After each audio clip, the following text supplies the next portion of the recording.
with leading on the cleat zone. And now, and furthermore, here's Jimmy Kimmel.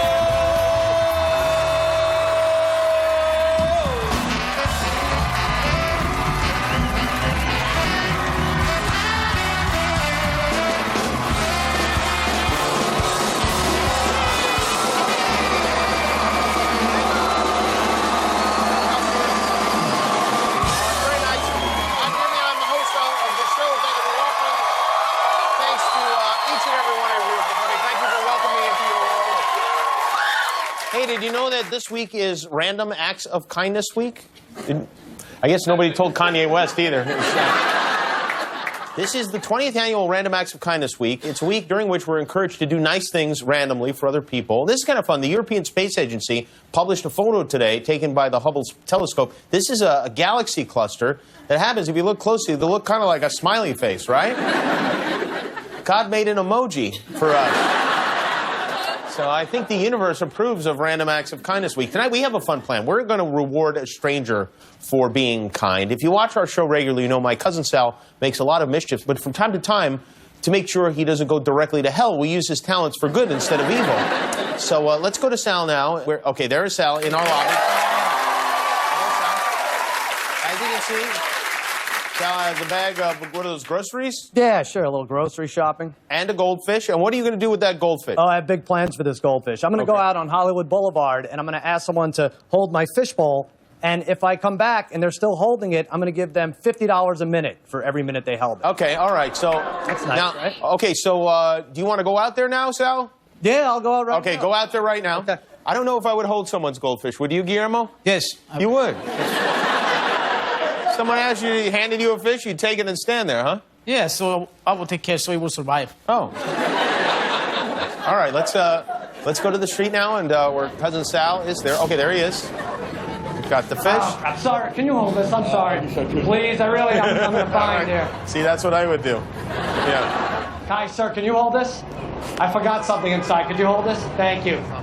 Thank you, yeah. Keep him, stand up with him because he gets nauseous if you sit down. I'll be right back. Oh, look at that. All right, well, that was quick. But how many drinks do they have, those guys?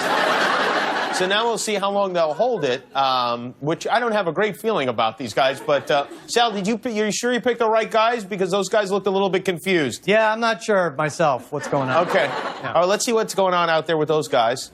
Oh, all right. I guess that's what one would do. Are they leaving? Oh, no, it's a fish napping. Sal, go get your fish back. Did those weirdo stoners take my fish? Yeah, they did. All right. So we'll check back in with Sal in a minute. The Supreme Court yesterday cleared the way for same-sex marriage in Alabama, making it the 37th state to allow men to marry men and women to marry women. But most counties in Alabama are refusing to obey the court ruling. Alabama Chief Justice Roy Moore ordered judges not to issue marriage licenses to gay couples, even though the Supreme Court told them that they had to. You have to hand it to Alabama. They really are the Alabamiest, aren't they? Anyway, this was good news. Now is bad news for gay couples in Alabama, and a huge blow to the bedazzled tuxedo industry there. I think the question for me is, what the hell are gay couples even doing in Alabama? How much gay fun could they be having there? It seems weird that there are states where gay couples still can't get married, but couples who meet on Tinder? Is it? I may have just invented something. Twinder. You send little messages to people and then have sex with them. Anyway, while we're on this subject, the E! Channel has a really interesting documentary special about Lance Bass. It's called Lance Loves Michael, the Lance Bass Wedding. If you didn't see it the first time, it runs again on Friday. They followed Lance Bass and his new husband, Michael Turchin, as they prepared for their wedding. I have to say, this reminds me so much of when I was busy planning my wedding. It's so masculine. That's what we really want for this wedding. Right. You know, although it's, the gay wedding, we want it to, Well, you can still be masculine and gay. When guys have dogs in the wedding, it can be a little feminine, so we got to make sure it's masculine going down that aisle. How do you feel about something like this for Dingo? I love it. Now, see, that's masculine. A little top hat for Dingo. Let's go back to Cousin Sal. Did you get it back? Hey, Jimmy, I got him back. Okay, yeah. good. How does he look? Is he in okay shape? Yeah, I mean, it was a traumatic experience, but I think he's going to hang in there. All right, well, go out there and try again. Okay. And see if you can find somebody who looks more trustworthy. Again, if someone goes along with babysitting Cousin Sal's fish, we will give that person $50 a minute for doing so. So let's go back out there and, okay, there is Cousin Sal. Hey, man, can you do me a favor? Will you hold my fish? I have to go get something. Nice. You got it? Thanks. I'll be right back. Thank you. All right, this guy seems more dependable, right? Seems like he's a fish lover also. So let's set the timer, and we'll see how long he'll wait. And let's keep him in the corner of the screen so we can watch a man hold a fish. All right.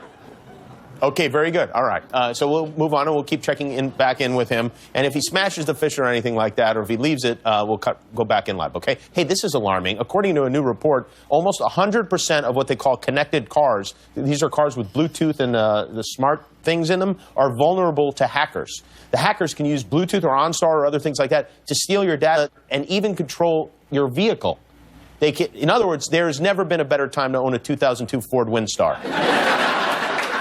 Toyota, by the way, is testing out a new car that is, I don't know if you've seen this, it is tiny. It's called the Toyota iRoad. It's got 3 wheels. It's like 3 feet. It's just slightly smaller than a person. They call it a fusion of a motorcycle, an electric compact car, a bobsled, and a shopping cart, which I feel safe already. This car looks like it could be totaled by a squirrel. It's unclear when, if ever, the car will be available because they're just testing it right now. But at a certain point, isn't it better just walk? All right, let's go back outside where a man is holding Cousin Sal's fish. And Sal is coming back out. Okay, all right, here we go. How you doing? Thanks so much. You know what? I still haven't found that thing I'm looking for, but just hold him. Don't put him down because he gets nauseous. Give me 2 more minutes. I just have to find it. Thank you. Thanks. Yes, I think it's not. Yeah, don't put him down, though. Don't put him down because it's dirty and he gets sick and he vomits. It's bad. It's one of those rare vomiting fishes. So. Well, it makes sense. He gets nauseated on solid ground because he's used to being in like the ocean with all the waves and everything. All right, so hey, are any of you planning to go see 50 Shades of Grey, the movie?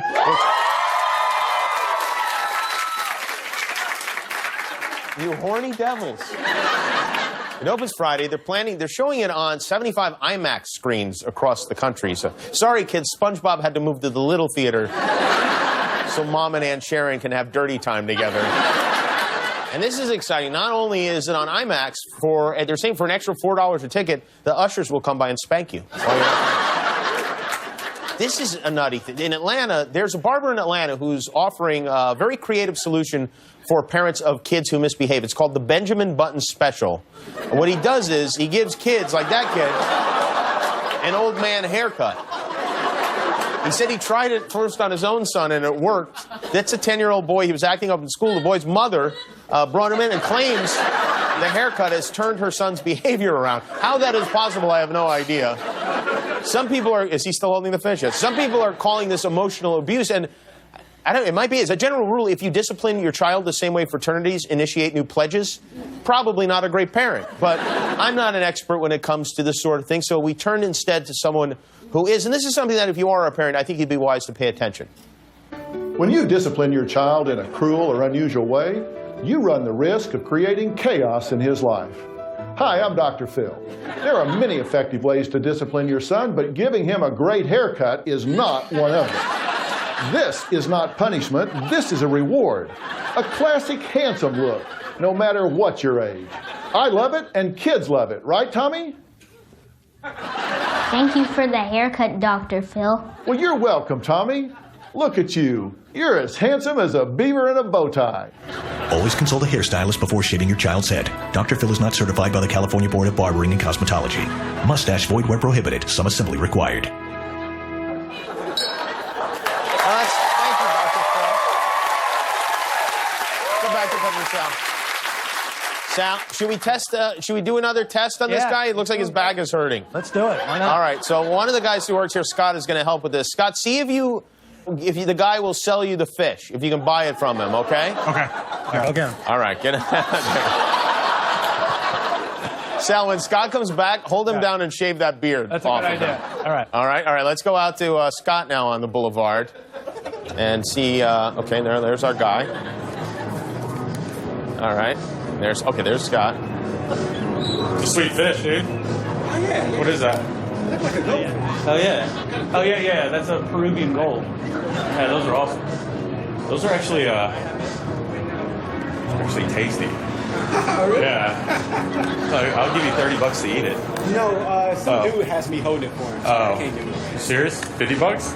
It's somebody else's. You know? Yeah. I got a pet turtle, you know what I mean? Yeah. I can't give away. Yeah, I know, but they're amphibians. Like, they don't really have like a life or a soul or anything. No, but you know what I mean? It might hurt his feelings. Like, I love my turtle. Yeah, that's true. When I bite down, though, it'll hurt his feelings. You know what I mean? Yeah. Anyway, $60? I'll eat it? No. It's somebody else's. All right, appreciate it. Take it easy. Can I like put them in my hand or hold them or anything? It's somebody else's. Okay. It might be. All right. And this is a nice guy. You know, get hungry on the Hollywood. Thanks. Yeah. Well, you probably could buy a meal in a restaurant for $60, right? Sal, this guy is serious. What a sweet guy. We'll give it another 2 minutes and then we'll finish this off, all right? Got it. All right.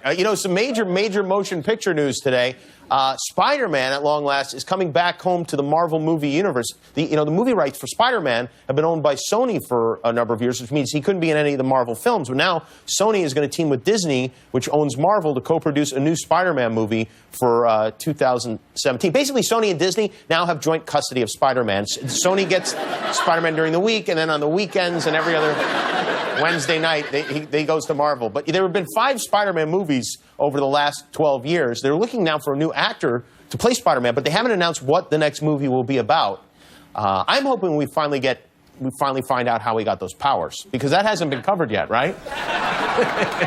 All right, let's go back out to Cousin Sal, because this is distracting me. What is it? Okay. What the hell is that? It's a fish costume. Oh, all right. I didn't notice there was a Ken doll in your fish bowl. Well, this is a new thing. Oh, all right. All right, so I don't know why you're dressed like a fish, but go out there. Let's do it. And it's time to pay the man. You have the money? I have all the money. I have everything here. Yeah. Okay, very good. All right, go out there and pay the guy. Well, if this doesn't scare him, I don't know what will. Maybe Sal will take pictures with tourists while he's out there dressed as a goldfish. All right, it's time to pay the nice man for watching our fish here. And Sir. Oh. Sir, thank you. Thank you for holding my fish. I appreciate it. Oh, yeah, sorry. You did it. You did it. Here, let's trade for a second. You take this, and you watched them for a total of 10 minutes. We were timing you. You're on Jimmy Kimmel Live, part of our Good Deeds program. I'm going to give you $50 a minute for holding them. You get $500, all right? Yeah. Good deeds. You know what? I'm going to throw you can keep this nonsense, too. And I'm going to throw in an extra 100 for not eating them. All right? You did it. All right? Yeah, of course. Do whatever you want with that. Thank you so and look much. to Jimmy Kimmel right there. Thank you so much, Jimmy You're Kimmel. welcome. Hey, I was in the Marines, too, and it seems like the whole world is people, but not Jimmy Kimmel. There you go. You're right. I think you're right. Nicest thing anyone's ever said about me. Hey, don't let him leave.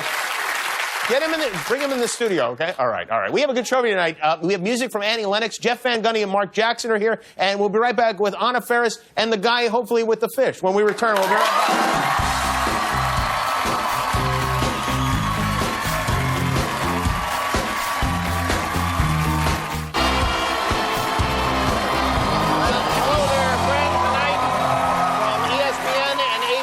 Two gentlemen who call a very nice game of basketball. Jeff Van Gundy and Mark Jackson are here. And then later, one of the highlights of the Grammy Awards on Sunday. Her album is called Nostalgia. Annie Lennox from the AT&T show. Tomorrow night, David Spade will be here with us. And on Thursday, Oscar nominee Keira Knightley, from Scandal, Tony Goldwyn, and music from Incubus. Oh, look at this. we have a visitor.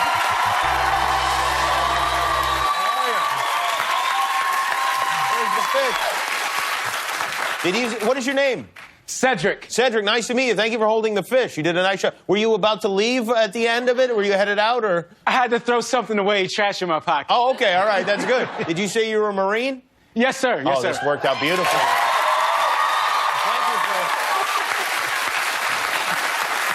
Was that the strangest request you've ever received on a public street? It's up there. Well, thank you, Cedric. And thank you, Cousin Sal, you look great. I think you should wear that all the time. Thank you very much. That's Cedric, everybody. Sounds like we made new friends here tonight. You know, our first guest from 4 scary movies, 2 cloudies with a chance of meatballs, 1 lost in translation. Her TV show is called Mom. You can watch it Thursday nights on CBS. Please welcome Anna Faris.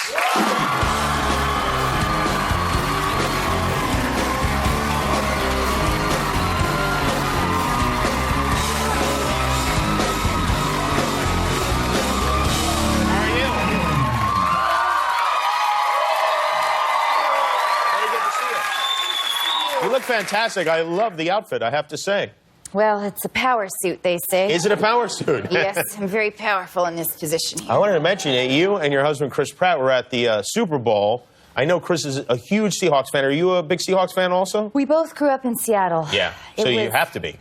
It was a tough one for us, a little bit. I would imagine. So you flew out there, you bought tickets.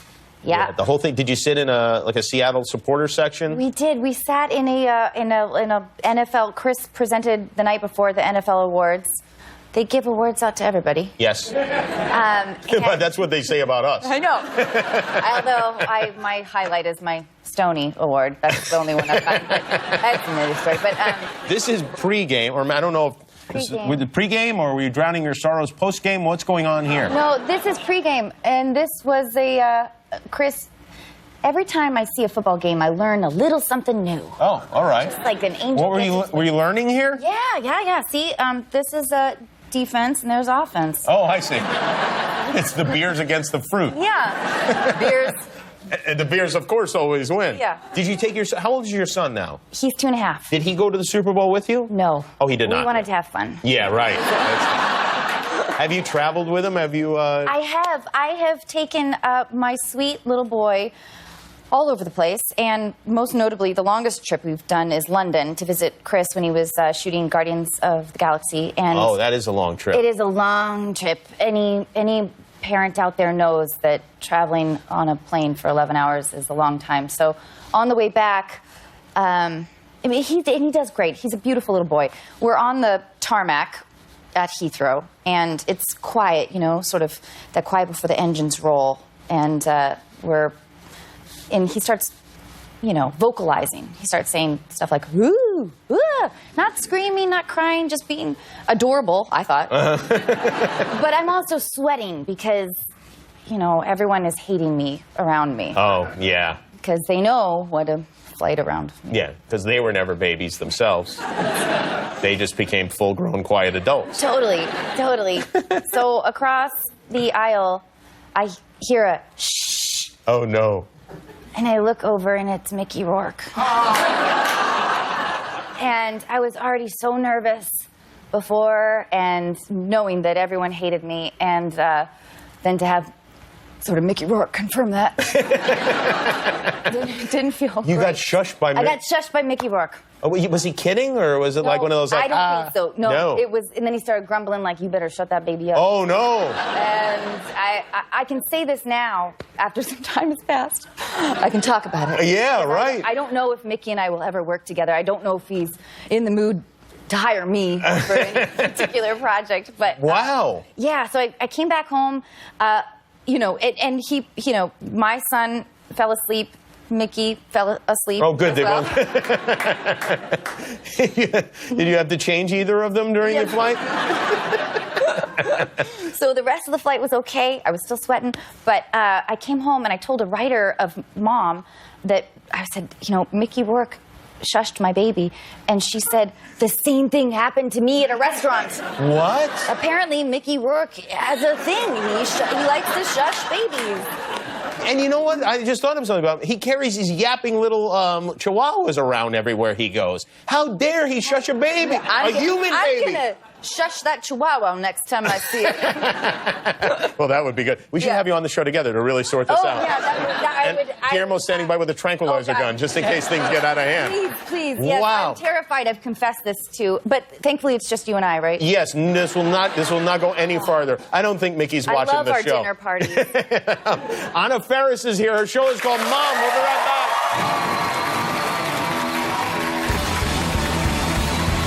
Portions of Jimmy Kimmel Live are brought to you by KFC Popcorn Nuggets. Try them in a $5 fill-up box and taste what you've been missing.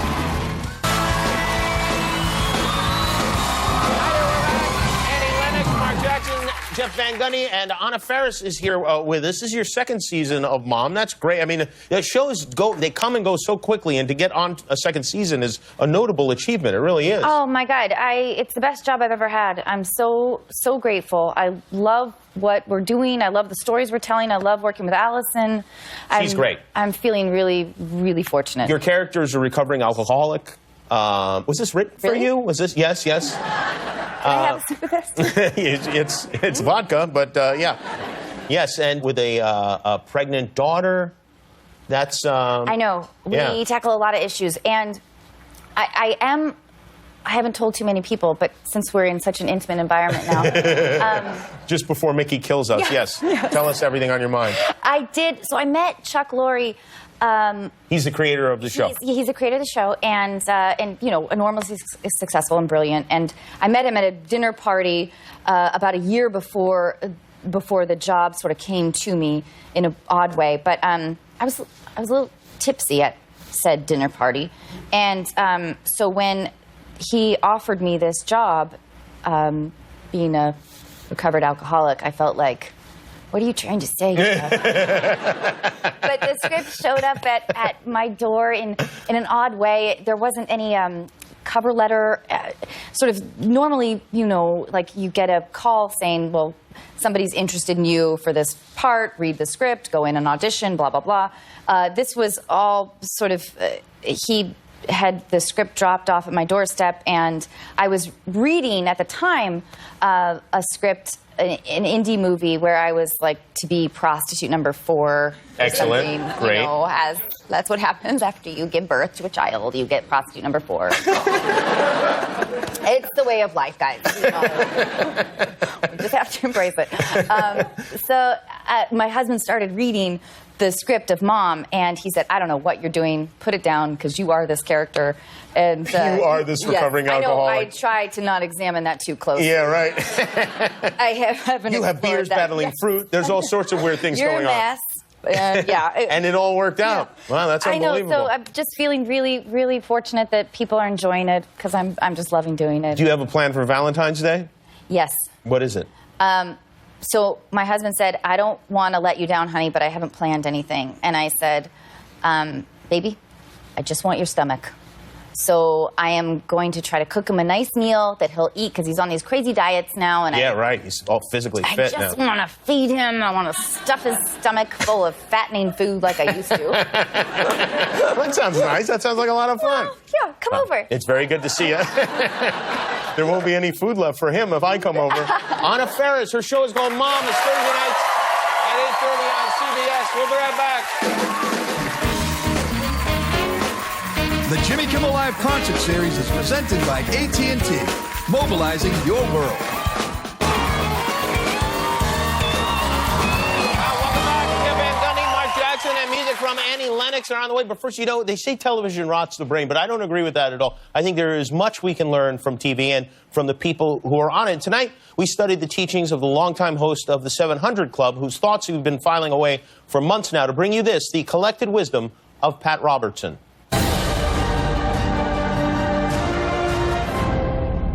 Satanic rituals, it seems like a fun exercise. Save your Confederate dollars, the South will rise again. I've got an uncontrollable urge to watch pornography. Let's have a party. Let's get drunk. I've got an uncontrollable urge to smoke dope. We want that man that we can have sex with him. I was cheating on my husband. Well, why not blow up something? It's kind of a hoot. ISIS! Let's tear stuff down. You gotta be careful. I mean, the towels can have AIDS. I ate pork chops. Oh, big deal. How come Mars is getting hotter? They don't have any SUVs in Mars. Are you stupid? Pat, we'll be right back with Jeff Van Gundy and Mark Jackson.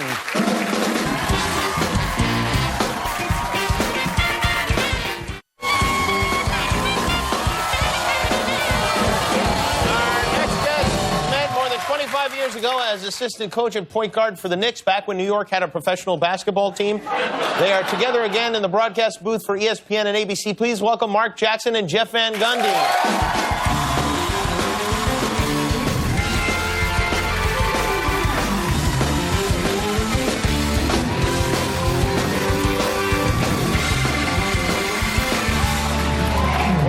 Well, it's great to have you guys here. You've been to get 25 years is a long time to be. Well, I guess you weren't a team when you started. You're on the same team. You being assistant coach, you being player. You were a rookie when you guys met. I believe it was my second year. Second year? After he was Rookie of the Year. I see. Oh, and he right. became a prima donna. How quickly did that transformation happen? Was it during the rookie season, or did it happen over the course of the off season? The prima donna? Yes, the prima donna. It didn't happen. It never happened. No. He was just a scrummy, just hang around the gym, nerdy, workaholic. I mean, that's what I remembered. And here we are now, all these years. What do you remember, Jeff, about Mark? What was your first impression of him? Well, he was an instigator. Oh. Right? Yeah, so back then we had a small forward named Johnny Newman. Okay. Yeah, and he came in with a new car one day.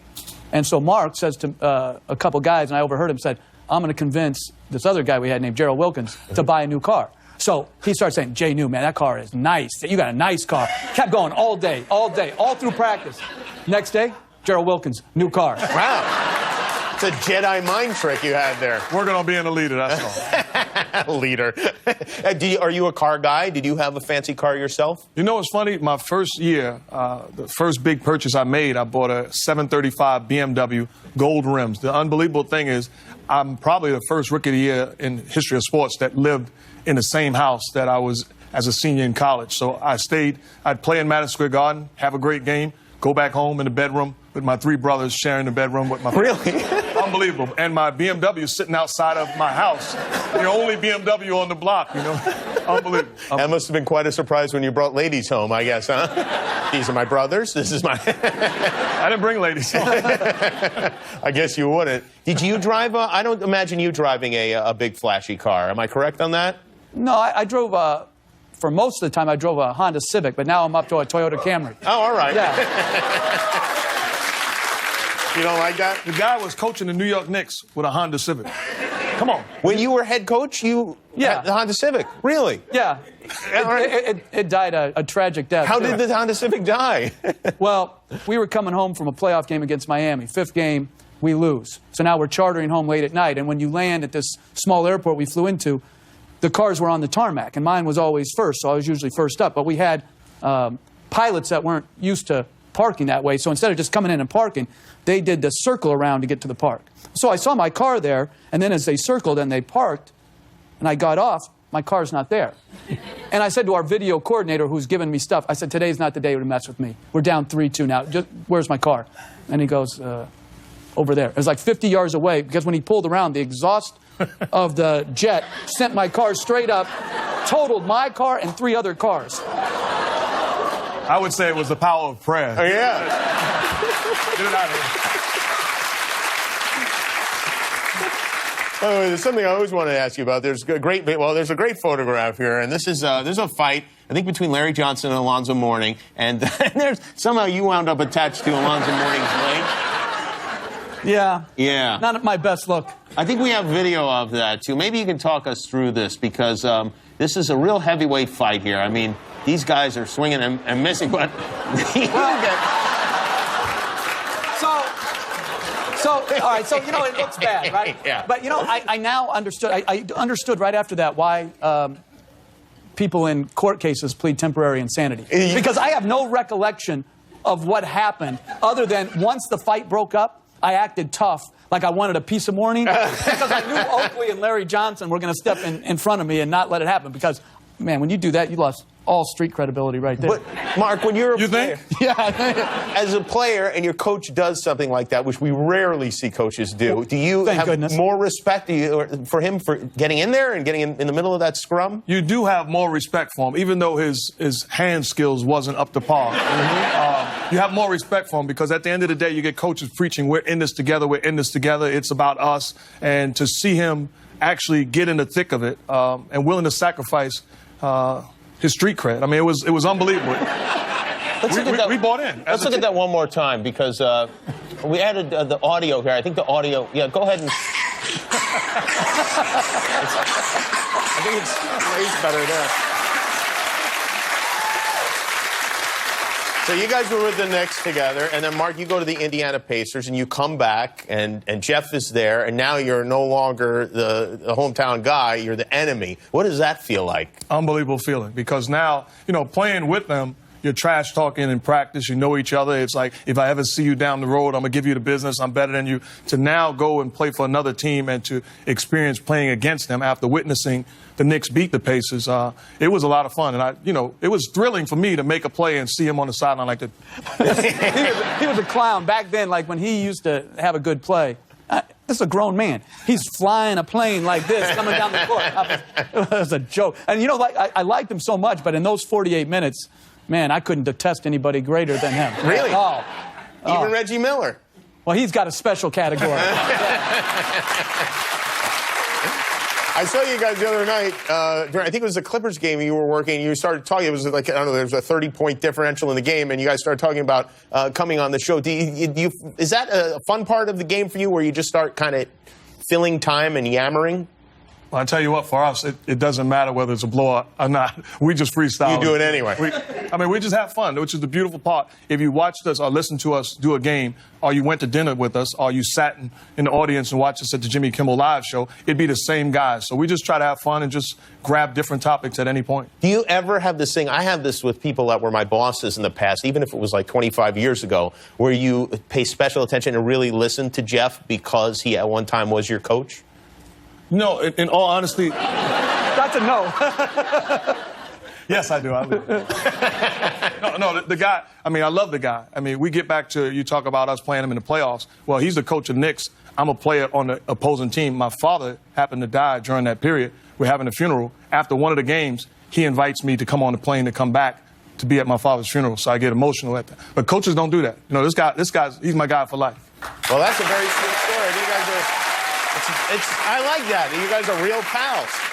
Do you shower together after the game? No. All right, I want to know how far it goes. All right.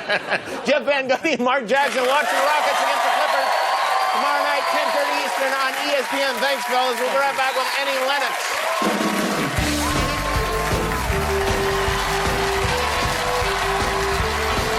The Jimmy Kimmel Live Concert Series is presented by AT&T, mobilizing your world.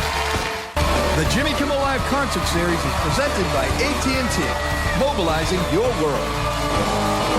I like to think on the first one, I think Jeff Van Gundy and Mark Jackson. Apologies to Matt Damon. We did run out of time for him tonight. He will be rescheduled. Nightline is next, but first, this is her album. It's called Nostalgia. Here with the song Georgia on My Mind, Annie Lennox.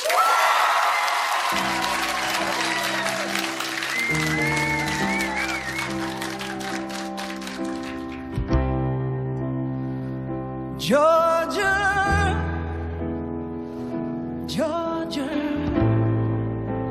the whole day through, it's just an old sweet song, keeps Georgia on my mind. Oh, I say, Georgia,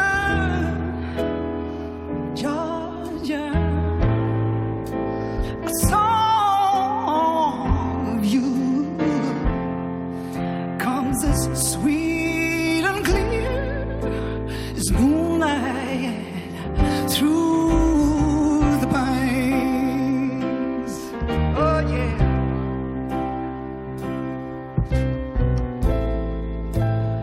Other arms reach out to me, other eyes smile tenderly, still in peaceful dreams I see the road leads back to you. I said now, Georgia, Georgia, no peace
step of the way, every step of the way. You know, home sweet home, home sweet home.